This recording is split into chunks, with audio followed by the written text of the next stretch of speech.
Hello friends, my name is Sandeep and you are watching Methods of channel. Today we continue with our Unit 2 Structure of Atom. आज का जो हमारा first topic है वो है atomic number और mass number. हमने पहले क्या पढ़ा कि हमारे पास जो एटम है उसके अंदर इलेक्ट्रॉन, प्रोटॉन और न्यूट्रॉन होते हैं।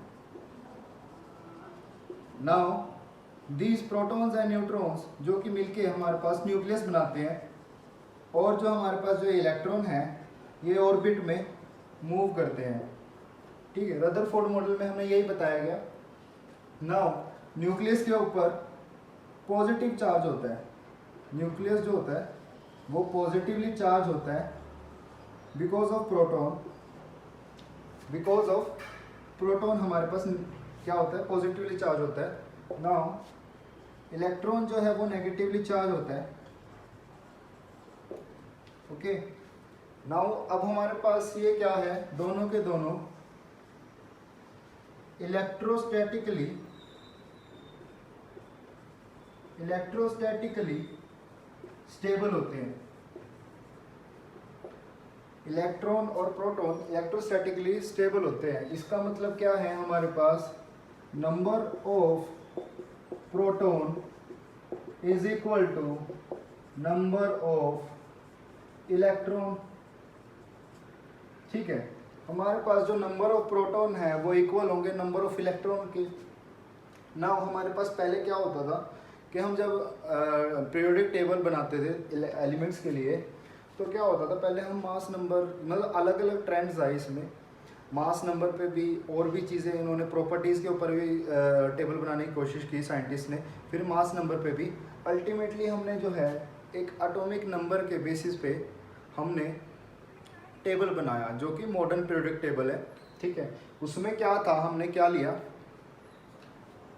कि जितने हमारे पास नंबर ऑफ प्रोटॉन है, जितने भी हमारे पास नंबर ऑफ प्रोटॉन है उसको हमने उसका एटॉमिक नंबर कह दिया। नंबर ऑफ प्रोटॉन को हमने उसका एटॉमिक नंबर कह दिया, जिसको हम एटॉमिक नंबर को हम Z से डिनोट करते हैं। ये एक जर्मन वर्ड है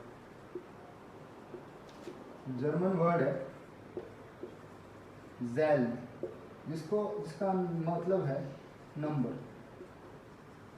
ठीक है, ज़ेल का मीनिंग क्या है, नंबर। जर्मन वर्ड है जिसकी हमने शॉर्ट फॉर्म हमने क्या कहते हैं, जिसको डिनोशन क्या कहते हैं, Z। अब हमारे पास जो हमने क्या लिया है, एटॉमिक नंबर है, ये सिंपली क्या चीज़ है, ये सीरियल नंबर है। जो हमारे पास एटॉमिक नंबर है वो क्या है, सीरियल नंबर है फॉर एटम्स। हमारी तरफ से यही होता है ना, हम 1 2 3 सीरियल नंबर डालते हैं, उसी तरह एटम्स में क्या है, एटॉमिक नंबर से हम डिफाइन करते हैं उस चीज़ को। ठीक है, जो हमारे पास जो एटॉमिक नंबर है वो किसके इक्वल होता है, नंबर ऑफ प्रोटॉन्स के इक्वल। और नंबर ऑफ प्रोटॉन्स किसके इक्वल होते हैं हमारे पास, नंबर ऑफ इलेक्ट्रॉन्स के। यही कहता था रदरफोर्ड मॉडल। ठीक है, हमारे पास इलेक्ट्रोस्टैटिकली स्टेबल करने के लिए क्या करना पड़ेगा, number of protons and electrons को सेम रखना पड़ेगा। जितना पॉजिटिव चार्ज प्रेजेंट है एटम के अंदर, उतना ही हमें नेगेटिव चार्ज को भी प्रेजेंट रखना पड़ेगा। और वो किसके इक्वल होता था, हमारे पास एटॉमिक नंबर। ठीक है, इससे हमारा पीरियोडिक टेबल बना एटॉमिक नंबर से। नाउ हमें यहाँ पे पता लगा कि एटॉमिक नंबर क्या चीज़ है। एटॉमिक नंबर क्या चीज़ है, सिंपली नंबर ऑफ प्रोटॉन्स है। अगर मैं सिंपल ले लेता हूँ, हाइड्रोजन एटम का एटॉमिक नंबर जो है वो 1 होता है। इसका मतलब क्या है कि इसके पास नंबर ऑफ जो प्रोटॉन है वो कितने होंगे, 1 होंगे। सिंपल चीज़ है। ठीक है, तो हमारे पास यहाँ पे आ गया, हमने यहाँ से डिफाइन कर दिया कि एटॉमिक नंबर क्या होएगा, नंबर ऑफ प्रोटॉन्स। नाउ अगला जो हमारे पास है वो है मास नंबर। जैसे नाम से हमें पता लग रहा है, हमें यहाँ पे मास बताना है, ठीक है, मास का नंबर बताना है। तो अब हमारे पास एक एटम लेता हूँ मैं, ठीक है, ये एटम लिया, ये यहाँ पे इलेक्ट्रॉन्स है, मान लो यहाँ पे इलेक्ट्रॉन्स है, ठीक है, और यहाँ पे ये न्यूक्लियस है, हमारे पास ये क्या है, न्यूक्लियस है, और ये क्या है हमारे पास, इलेक्ट्रॉन्स है। नाउ हमने पहले भी पढ़ा है कि जो मास जो होता है, मास ऑफ एटम मोस्टली किससे होता है, मास ऑफ एटम किससे होता है, मास ऑफ न्यूक्लियस, क्योंकि मोस्टली जो हमारे पास जो मास कंसंट्रेटेड होता है वो किसके अंदर कंसंट्रेटेड होता है, न्यूक्लियस के अंदर कंसंट्रेटेड होता है, ठीक है, यहाँ तक समझ आ गया। नाउ अब हम यहाँ पे देखेंगे जो मास ऑफ न्यूक्लियस होगा वो किस पे होगा, number of protons plus number of neutrons. देख सकते हैं आप यहाँ पे कि जो मास ऑफ न्यूक्लियस किस पे डिपेंड है, number of protons plus number of neutrons, यही है हमारे पास।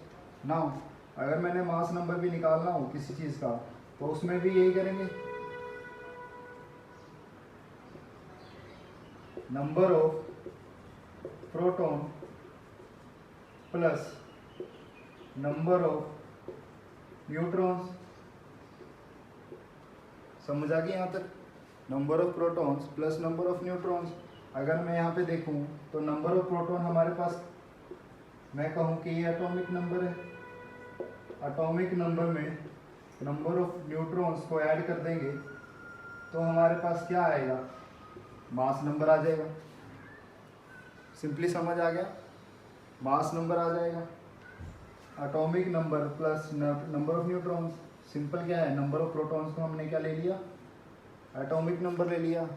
यहाँ पे पढ़ा है हमने, यहाँ पे atomic number is equal to number of protons, तो यहाँ पे क्या, atomic number plus number of neutrons is equal to mass number. Now if I write helium 4 2, now यहाँ पे देखेंगे जो 2 है हमारे पास, इसका क्या होगा, एटॉमिक नंबर आएगा, और जो 4 है वो हमारे पास इसका है मास नंबर। ये हमारी नोटेशन है जिसको हम ऐसे डिनोट करते हैं। अगर हम किसी एटम का एटॉमिक नंबर लिखना हो और मास नंबर लिखना हो तो हम ऐसे लिखते हैं, ठीक है। अब इसी के साथ ही हम यहाँ पे देखेंगे, अगला टॉपिक जो हमारे पास है वो है आइसोटोप्स। आइसोटोप्स पहले क्या कहते हैं ये समझ लेते हैं। आइसोटोप्स वो एटम्स होते हैं, atoms which have identical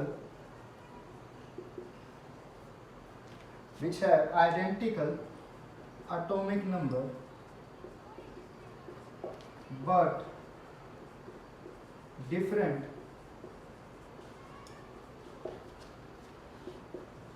mass number, ठीक है। atoms which have identical atomic number but different mass number। Simply हमारे पास पहले एग्जांपल से ले लेते हैं। पहला एग्जांपल ले लेते हैं 12C6 और दूसरा हमारे पास है 13C6। कार्बन के 2 आइसोटोप्स हैं। अब हम यहाँ पे देखेंगे एटॉमिक नंबर का मतलब क्या है। अगर मैं यहाँ पे देखूँ, atomic number is equal to number of protons. Atomic number क्या है यहाँ पे हमारे पास, नंबर ऑफ प्रोटॉन्स है, सिंपल है। अब यहाँ पे हमारे पास ये चीज़ जो है हमारी, ये है एटॉमिक नंबर और you can say number of protons. But the thing is, इन दोनों के जो मास हैं, जो मास नंबर है वो क्या है, डिफरेंट है। एक का 12 है, एक का 13 है। Now, but the atomic number of both are same।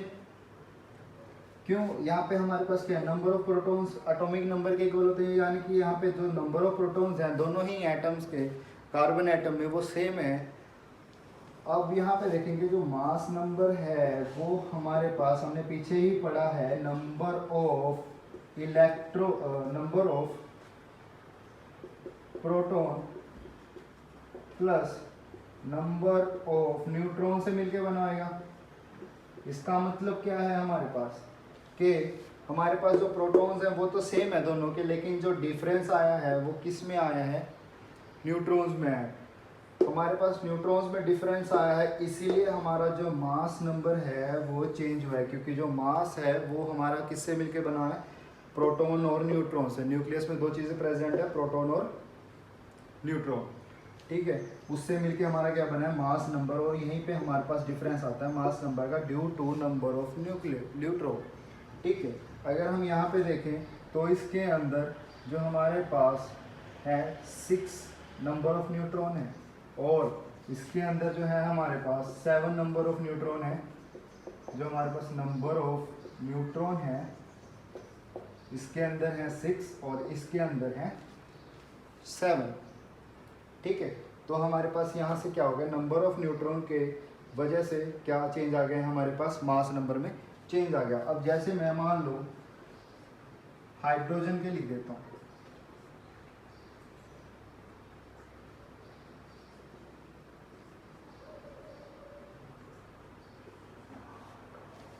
Hydrogen के लिख दिया। यहाँ पे देखेंगे हम एटॉमिक नंबर, इसका मतलब क्या है, number of protons are same, but जो हमारे पास यहाँ है नंबर ऑफ न्यूट्रॉन जो है वो डिफरेंट हो रहे हैं, तो इनका जो मास है वो इंक्रीज होता जा रहा है, ठीक है। ये हाइड्रोजन के आइसोटोप्स है। अब सिंपली हम यहाँ पे 2 वाले को कहते हैं ड्यूटेरियम और 3 वाले को कहते हैं ट्रिटियम, ठीक है।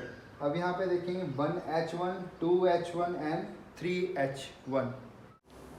नाउ हम देखेंगे 1H1 को हम कहते हैं प्रोटियम, 1H1 को क्या कहते हैं, प्रोटियम, और 2H1 को हम कहते हैं deuterium,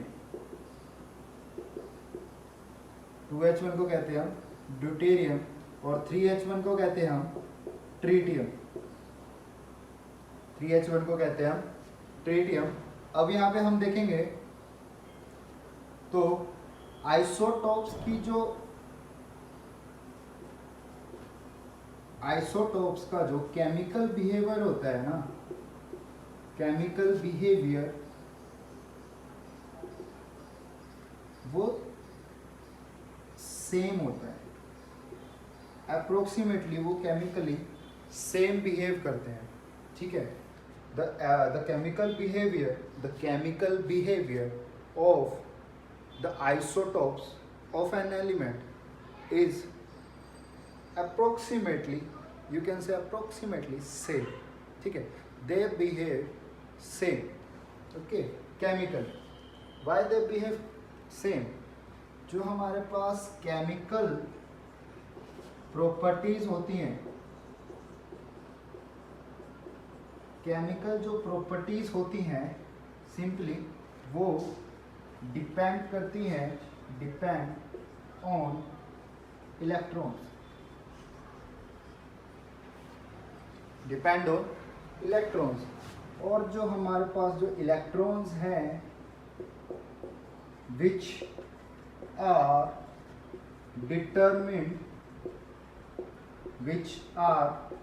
determined by number of protons, number of protons. Now there is very less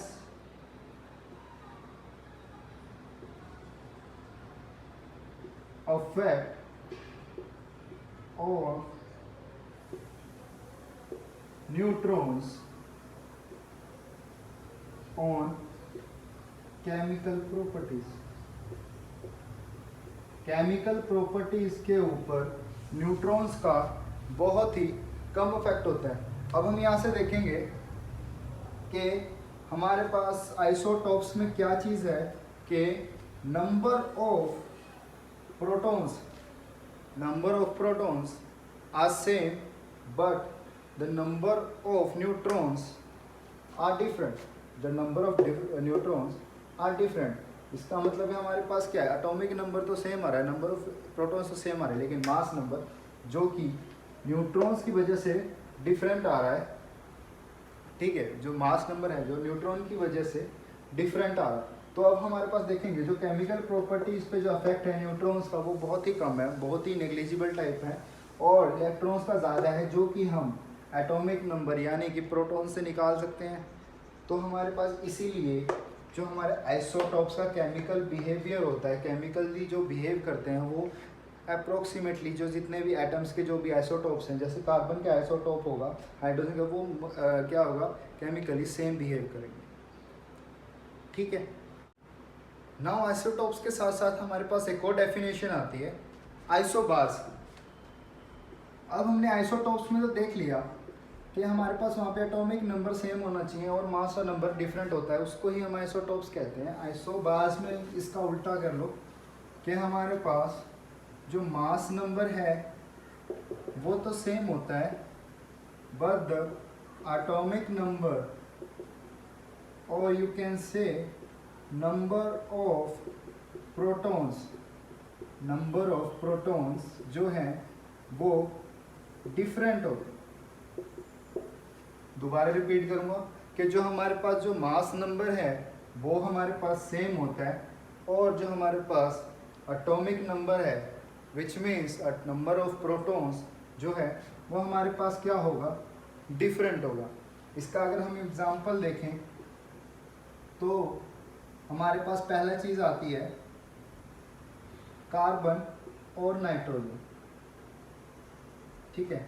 यहाँ पे हमारे पास जो हमने यूज़ किया है वो यूज़ किया है कार्बन 14 को। कार्बन 14 रेडियो एक्टिव होता है, ठीक है, पहले बताया मैंने पिछले चैप्टर में हमारे पास क्या है, कार्बन जो है हमारे पास रेडियो एक्टिव होता है, ठीक है। कार्बन C14 जो है और N14 में हम यहाँ पे देखेंगे तो इन दोनों के मास नंबर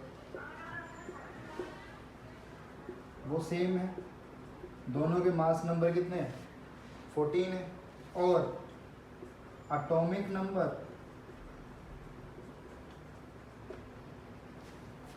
डिफरेंट है। इसका मतलब क्या है, different number of protons,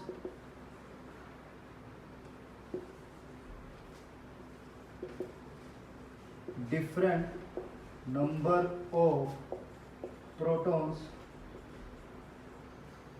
are present, okay. Different number of protons present है तो मतलब क्या, डिफरेंट नंबर ऑफ इलेक्ट्रॉन्स भी प्रेजेंट होंगे। तो हमारे पास जो इसकी केमिकल प्रॉपर्टी कहेंगे या हम कहेंगे केमिकल बिहेवियर जो है वो हमारे पास क्या आएगा, डिफरेंट आएगा आइसोबार्स का। यहाँ तक समझ आ गया ना हमारे पास। अगर हम यहाँ पे देखेंगे केमिकल बिहेवियर क्या आएगा हमारे पास, डिफरेंट आएगा। क्यों, क्योंकि हमारे पास डिफरेंट नंबर ऑफ प्रोटॉन्स हैं। और अगर हम यहाँ पे देखें तो हमारे पास जो इसमें जो न्यूट्रॉन होंगे वो कितने होंगे, 8 होंगे, और इसमें जो न्यूट्रॉन होंगे वो हमारे पास 7 होंगे। Now the difference in neutrons also there, but हमने पीछे पढ़ा कि केमिकल प्रॉपर्टीज, केमिकल बिहेवियर पे न्यूट्रॉन्स का इतना इफेक्ट नहीं होता जितना कि इलेक्ट्रॉन्स का होता है, ठीक है। और हमारे इलेक्ट्रॉन्स कहाँ से पता लग जाएंगे, प्रोटॉन्स से। इसी तरह हम अगर मान लो, मैं एक क्वेश्चन करते हैं थोड़ा सा ताकि हमारा ये टॉपिक क्लियर ही हो जाए। हमारे पास मैंने ले लिया Br that is 3540, okay. Now हमारे पास ये हमारे पास है एटॉमिक नंबर और ये हमारे पास है मास नंबर। नाउ अगर हम यहाँ पे देखें तो एटॉमिक नंबर जो है वो is equal to number of protons के इक्वल होता है, नंबर ऑफ प्रोटॉन्स के इक्वल होता है, दैट इज 35, ठीक है। कितना है वो, 35 है। नाउ मास नंबर जो हमारे पास है वो होता है number of protons plus number of neutrons के। नाउ अब यहाँ पे मैं इसको एटॉमिक नंबर भी लिख लेता हूँ, नंबर ऑफ प्रोटॉन्स क्या एटॉमिक नंबर होगा हमारे पास। नाउ यहाँ पे देखेंगे हमारे पास जो मास नंबर है वो 80 आ रहा है, नंबर ऑफ प्रोटॉन्स और यू कैन से एटॉमिक नंबर हमारे पास 35 आ रहा है। तो अब यहाँ पे देखेंगे हम यहाँ से नंबर ऑफ न्यूट्रॉन्स निकाल सकते हैं, नंबर ऑफ न्यूट्रॉन्स निकाल सकते हैं। नाउ अगर हम यहाँ पे देखेंगे तो नंबर ऑफ न्यूट्रॉन्स हमारे पास कितने हैं 45, ठीक है। 80 माइनस 35 इज इक्वल टू 45, जो कि हमारे पास क्या है number of neutrons. Number of protons निकाल लिए, नंबर ऑफ न्यूट्रॉन्स निकाल लिए। अगर मैं यहाँ देखूँ तो नंबर ऑफ प्रोटॉन्स इतने हैं तो 35 है, तो नंबर ऑफ इलेक्ट्रॉन्स भी इतने ही होंगे, नंबर ऑफ इलेक्ट्रॉन्स भी इतने होंगे। अगर हमें किसी चीज़ का भी मास नंबर और एटॉमिक नंबर दे रखा है तो हम नंबर ऑफ इलेक्ट्रॉन्स भी फाइंड कर सकते हैं, नंबर ऑफ प्रोटॉन्स भी फाइंड कर सकते हैं और नंबर ऑफ न्यूट्रॉन्स भी फाइंड कर सकते हैं। आज की वीडियो यहीं तक थी, इसको हम अगली वीडियो में कंटिन्यू करेंगे। अगर आपको आज की वीडियो कंटेंट पसंद आया तो लाइक करें, शेयर करें और सब्सक्राइब करें मेथड्स ऑफ चैनल को। अगर आपको कोई भी प्रॉब्लम हो तो आप कमेंट कर सकते हैं। Thank you for watching.